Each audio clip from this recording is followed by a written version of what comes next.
Alors forcément, hein, on va revenir sur l'événement de ces 2 dernières semaines qui était donc les IEM Craco en remplacement de Katowice. Donc pour les non-initiés, c'est un des 2 plus gros tournois après les majors, Katowice et Cologne.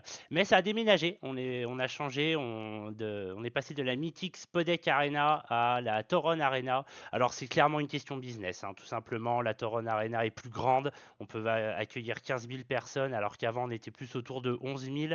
Et Cracovie est aussi une ville légèrement plus touristique que Katowice. Donc ce changement a été effectué uniquement pour ça. Mais ça, c'est pas le plus important. On va parler de cette coupe aux grandes oreilles, mais alors rien à voir ni avec le Real de Madrid, ni avec Barcelone, mais on va plutôt parler de Vitality, qui a du coup réussi le back-to-back dans cet événement. C'est la première fois depuis Fnatic en 2015-2016 qu'une équipe gagne 2 fois ce trophée d'affilée. Donc 30e trophée aussi pour la structure, donc Vitality, 20e trophée, je dis des bêtises, 20e trophée pour la structure CS, donc Vitality devient la structure la plus titrée à ce jour sur le jeu devant Astralis qui est à 29. Et bien sûr, notre monstre sacré qui a été élu MVP une 29e fois dans sa carrière en tournoi, Ziwo, Inévitable. avec un rating de 1,59, donc qui égale son record, qui d'ailleurs donne la victoire à la fin contre Furia sur 2 rounds, où il fait 4 kills sur chacun des 2 rounds. Il a été monstrueux encore tout l'événement. Vraiment, Ziwo, c'est le GOAT du jeu aujourd'hui. Personne, je pense, ne peut dire le contraire. Donc voilà pour les gros résultats. Je voudrais revenir aussi sur à Craco sur une petite déception qui est Falcon. Très clairement. Donc Falcon, hein, pour ceux pareil qui ne suivent pas beaucoup la scène CS, c'est l'argent pousse de partout. Ils cultivent de l'argent, hein. Ils achètent des joueurs 2 millions, 1,5 million, ça ne leur pose pas de problème. Et malgré cette équipe de superstars, qui a fait en plus une finale au Blast Bounty en janvier avec leur coach principal absent et un de leurs principaux joueurs absent aussi, donc qui était remplacé par Nucléons, donc un jeune joueur de l'académie. Ils avaient réussi à aller en finale et là, ils se sont fait sortir pendant les poules. Ils n'ont pas réussi à accéder aux playoffs en ayant leur équipe type et leur coach principal. Donc vraiment, très grosse déception de ce côté-là pour Falcon.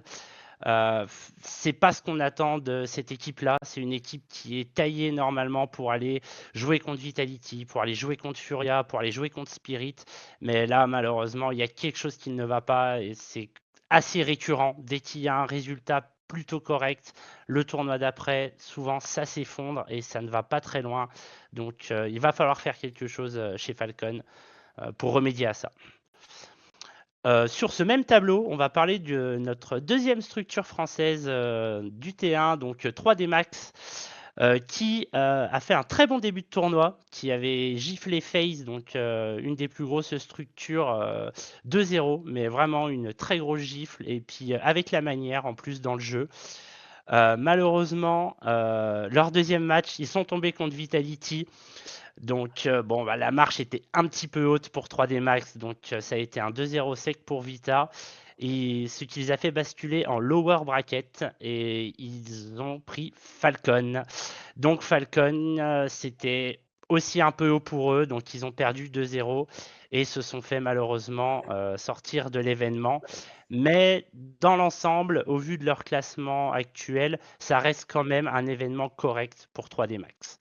Ce qui est beaucoup plus inquiétant, c'est leur élimination pour la qualif pour le Blast Open de Rotterdam, où ils se sont fait sortir par Mix KS, qui était un 5, un mix kosovar totalement inconnu quasiment, des joueurs qui ne sont pas classés, qui n'ont même pas de photo de profil sur HLTV, donc c'est pour dire, hein. Et là, vraiment une défaite très inquiétante pour 3D Max, et du coup qui ne sera pas à Rotterdam.